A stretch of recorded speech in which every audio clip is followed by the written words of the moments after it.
ভুল করা স্বাভাবিক, ভুল ধরা স্বাভাবিক না।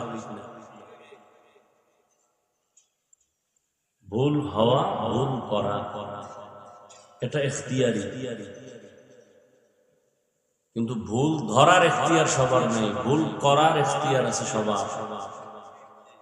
এই পয়েন্ট এটা খেয়াল করেন, ভুল করার ইখতিয়ার আছে, ভুল ধরার ইখতিয়ার সবার। মা বাবাই ভুল করবে, সন্তান যদি ধৈর্য মা বাবার সাথে উল্টা পাল্টা করে, এটা ভুল ধরা না, বেয়াদবি। ওস্তাদ যদি কিছু করে আর সেটা ছাত্র যদি উল্টা পাল্টা কিছু করতে চায়, এটা ভুল ধরা না, বেয়াদবি। উদাহরণটা কেমন? মসজিদে